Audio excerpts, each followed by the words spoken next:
You're an advisor to Barack Obama, in addition to having just published another book. But I wanted to play for you Hillary Clinton's comments last night in the debate, at the Democratic presidential debate in Austin, when she brought up the issue of Kosovo. This is what she had to say. I've supported the independence of Kosovo because I think it is imperative that in the heart of Europe we continue to promote independence and democracy. And I would be moving very aggressively to hold the Serbian government responsible with their security forces to protect our embassy. Under international law, they should be doing that. Samantha Power, your response. Well, I just think it's one thing. I mean, on some level, I agree. I think that if there wasn't violence in Serbia today because of the Declaration of Independence, there would be violence in Kosovo today because the Albanians were literally just recoiling under international occupation, I mean, ultimately. So we were sort of in a lose-lose situation once it got to this point. And the tragedy is that the 9 years weren't used to do more to actually sort of deepen the economic ties and deepen the minority rights protections and so forth in Kosovo, and that it has come to this. But I think one has to be very careful not to think about Kosovo a la carte, and to some degree this sort of, I'm going to stampede ahead and we're going to recognize this and we, you know, the Serbs are responsible yet again. I mean, that kind of implication probably isn't going to do the people of Serbia any favors in the long term. We've really got to start to think about integration and not simply denunciation. Jeremy, I'd like to ask you, you covered the original U.S.-led NATO bombings in that region years ago, and it was raised then as sort of an example of humanitarian intervention that worked, and here we are a decade later, and we still have major divisions and problems in the region. Your perspective as you look at this new upsurge of problems? I find it very interesting that the Bush administration is talking about international law and how international law needs to be upheld in the protection of the U.S. Embassy. That certainly is true, but notice the selectivity of when the Bush administration chooses to recognize that there actually is international law.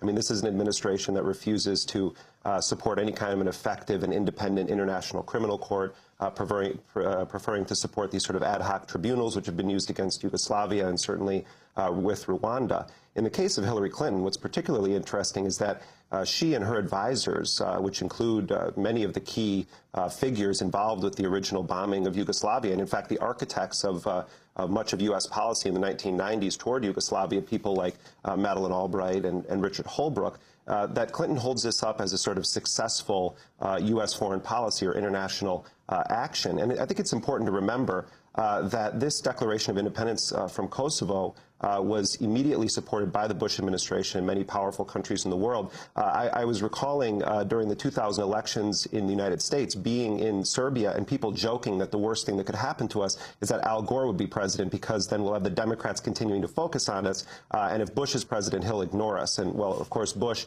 immediately recognized Kosovo, and that sort of seals the deal in a sense. But it's important to remember how we got to this point. I mean, Samantha was talking a little bit about the broader context here.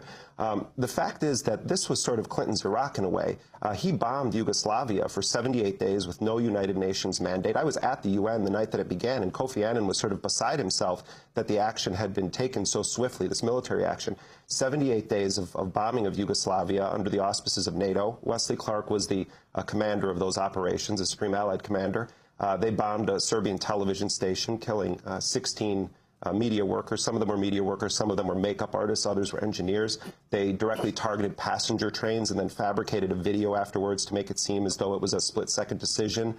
They killed thousands of civilians, and the fact was that the exaggerations of what was happening in Kosovo by William Cohen, the defense secretary at the time, who talked about 1 million missing people, and then it was scaled back to 100,000, then 50,000, then 10,000, and now the official numbers is that there were 2,700 people that were killed, and there's been no determination of their ethnicity. Now, I can tell you from being on the ground in Kosovo that some of the worst violence that occurred, slaughtering of Albanians, happened after the NATO bombing began. And the fact was that the U.S. sabotaged the work of the Organization for Security and Cooperation in Europe in the weeks leading up to the NATO bombing of Yugoslavia. And I think that what we have to understand here is that this is where the sort of liberals like Hillary Clinton come together with the neocons, because there are a lot of similarities between what happened in Yugoslavia and what happened in Iraq, with the lead up to the war, the disregard for international law or international consensus, and then the outright killing of civilians under the auspices of humanitarian intervention. But Samantha Power, your response, and you're saying Barack Obama isn't that different on this issue than Hillary Clinton in his attitude to what has happened. Well, I think he feels like it has come to this point, and as I said, there was going to be major violence in Kosovo if the status of the province was left untended to. I do have a different perspective from Jeremy from that period as one who spent time in Kosovo in advance of the NATO bombing and wondered what on earth was going to be the fate of those people if the Serbian regime remained in power, and disagree with some of the specific facts of what he said about what actually happened during the bombing. But I think the important fact is that we reveal over time, in academia one talks about revealed preferences, revealed agendas. If we could put the people of Kosovo finally at the centerpiece of our thinking about what to do about the region, or the people of Serbia for that matter, I mean, whatever the motives are for getting involved, whatever happened back in 1999, and I'm not saying we should brush it under the rug by any means, but what is revealed again and again is when we pay attention to these kind of places, it's a spasm. And it's usually for some combination of national, something to do with national interest. At that time, it was probably NATO credibility. But I have to say, if it weren't for the atrocities against the Kosovo Albanians, there would not have been an intervention. It wasn't merely about NATO credibility. You don't just go bomb gratuitously. And I recognize that I'm probably in the minority at this table in believing this to be true. But having gone in, you had a responsibility to the province. You had a responsibility to the Serbian minority. And what happened is we got involved and then turned our attention elsewhere. And Bush, in coming into office, pulled U.S. troops out of Kosovo, basically said, this isn't my problem, and then started to pay attention at the moment we recognized Kosovo's independence. That's not the way you go. You don't sort of spasm here, spasm there. It's going to produce this kind of turbulence and this kind of violence. What the United States did, though, right after NATO forces entered Yugoslavia, is they brought in some high-profile thugs and criminals, people like Agam Ceku, who became the commander, the military commander of the Kosovo Liberation Army. This was a man who was a war criminal from the war in Bosnia when he served in the Croatian military. He was trained by a U.S. mercenary company called Military Professional Resources Incorporated. He was the guy that the United States was basically bolstering to become the new head of the Kosovo army. And it's quite interesting that that man is a war criminal. And the fact is that Camp Bondsteel is of tremendous significance to the United States for geopolitical reasons. And I think that's one of the reasons why Bush moved so swiftly to support the independence of Kosovo, is that the government in Pristina is very easy to manipulate. The government in Belgrade, that's a tougher story. Vojislav Koštunica, who's one of the main political figures, the prime minister of the country, is a fairly right-wing isolationist, and I don't think would be too happy about a U.S. military base operating on Serbian soil. But you know, in response to some of what Samantha was saying, in the 1990s, the worst humanitarian crises in the world, certainly Rwanda and other African nations, certainly in Europe, but Iraq. I mean, where is the label of genocide for the U.S. policy toward Iraq? It was Bill Clinton who initiated the longest sustained bombing campaign since Vietnam against Iraq under the guise of humanitarian intervention in the north and south of that country. The sanctions killing hundreds of thousands of people. I mean, we have had one of the greatest mass slaughters in history, in modern history, in Iraq, going from 1990 to the present, and yet everyone talks about this as though it's not genocide, as though it's not part of that bigger picture. Clinton selling weapons to the Turks to slaughter the Kurds. I mean, there were all sorts of horrific things happening in the world, and it's the selectivity of U.S. foreign policy that I think is really outrageous. It's not that no one should do anything about it. It's that the Iraqis, it's sort of, you know, good victims, bad victims. Samantha Power. Where does one start? I mean, I would just like to know, I guess, or just ask the question is, since you've spent so much time there, at the moment that we're at now, what do we do, in fact? I mean, are you suggesting that then basically the Kosovo should become part of Serbia? I mean, I felt like we hit a stalemate and something had to budge. There was going to be violence in Kosovo, and I don't mean to brush all the crimes of American foreign policy under the rug, and I've written extensively also about sanctions and the toll of sanctions and so forth in Iraq, but just to but stick is that to, genocide, to stick to this moment, no, but we can talk about that. I don't think the Clinton administration set out to deliberately destroy the Iraqi people as such. Oh, I totally disagree, but what Madeleine Albright said, it was worth the price. The hundreds of thousands of Iraqi victims so of can US I just policy. ask, so what exactly do we do now in terms of Kosovo as one who has spent a lot of time there? Now I think we have a very serious problem, because I think, and as Professor Robert Hayden from the University of Pittsburgh pointed out last night, who of course is fluent in Serbian and spent a lot of time there, and is a specialist in international law, there could have been some kind of a negotiated border agreement, I think, where the Serbs would have been guaranteed protection. I mean, I was talking to sources in Serbia last night who said that now the Serbian military is actually engaging in incursions into the northern part of Kosovo. This could potentially be a very serious issue, and I think that even if we look at it from the most mainstream political perspective, it was unwise for the U.S. to come in so swiftly without giving the Serbian government an opportunity to deal with the safety of the Serbs in Mitrovica and in some of those border areas. And I think internally in Serbia now, one of the reasons we're seeing so much protest is that the Milosevic government had a despicable policy toward refugees from all of the various former Yugoslav republics who found themselves in Serbia. And you have literally hundreds of thousands of Serbs who are sort of left without a place to go and don't have full rights in Serbia. And I just think it was very poor diplomacy on the part of the Bush administration to do this so swiftly. And I think it raises serious questions about what the U.S. agenda there is. So we have a very serious international crisis there right now.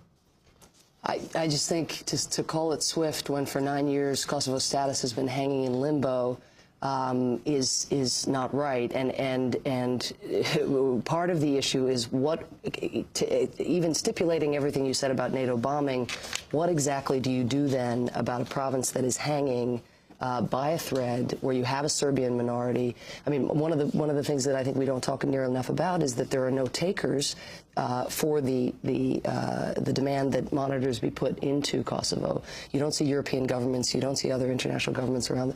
You don't see people stepping up to say, you know, I prefer to do more than simply denounce George Bush. I'd actually like to help the Serbian minority in Kosovo. Those minority rights protections have been in play for 2 years. The Serbian government wasn't interested in negotiating and being a part of anything that would constitute a compromise in terms of Kosovo's future. Is your sense that the rush or the quick movement of the Bush administration to support this independence is in some way affected also by the continuing tensions between the United States and the rest of the Muslim world? That this is because I would assume that in other parts of the Muslim world there's support for this for Kosovo independence. Can I just push back a little on this idea of swiftness again? I wasn't very articulate just now, but there's been a process overseen by the United Nations by Matti Ahtisaari, the former Finnish prime minister, for I think now going on 3 years as basically an effort to do this peaceably. I don't see how there was ever going to be a way to get out of this bind without offending either Serbia or the ethnic Albanians, and either stemming violence in Serbia or stemming violence in Kosovo.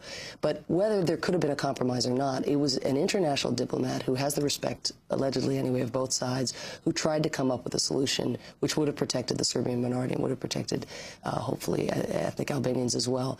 That was rejected. There were no negotiations that were accepted by Serbia. Then at a certain point, the Albanians said, okay, after 3 years, we're going to declare independence, or this is going to explode. Now, they don't care about the Serbian minority at all. They just assume the Serbs be cleansed. I couldn't agree with Jeremy Moore. But the idea that this is swift, what it is a swift response to the Declaration of Independence in the hopes almost that it'll just go away, that if you could just get enough countries within the UN to recognize this independence, then maybe that will, cooler heads will prevail. And the irony of what happened yesterday in Belgrade is there's some chance that perhaps the perverse counter effect to the violence is that maybe in Serbia this will actually, because of the fear of thuggery and so forth, that tempers will abate. But I'm just trying to think about how to go forward in an impossible situation where Kosovo is also now, sadly, the playground for great powers, as it has been, arguably for a very long time, rather than a place where people are actually focusing on the welfare of people in peril. But what I do think is of particular concern to people in this country is when Hillary Clinton holds this up as a success. I mean, did you support the total sabotage of diplomacy at Rambouillet when the United States put forward an occupation agreement that said that NATO ships and vessels and troops would enjoy free and unrestricted access throughout all of the Federal Republic of Yugoslavia, not just Kosovo, and then said, oh, Milosevic rejected peace. The reality was that Albright and Holbrooke delivered basically a document that no sovereign country on earth would have signed. And it was a setup. It was an occupation agreement that said immunity for U.S. troops traveling around. I mean, this is how the Democrats and Republicans come together in their foreign policy. I mean, this is the Hillary Clinton-George Bush alliance. This is how international diplomacy is waged, through bombs. So Kofi Annan, who you invoked earlier, he gave a very good speech in the middle of the NATO war, which was, I don't want to live in a world where countries like the United States can just trample over the UN Security Council, as you alluded to earlier, in terms of both Kosovo and Iraq.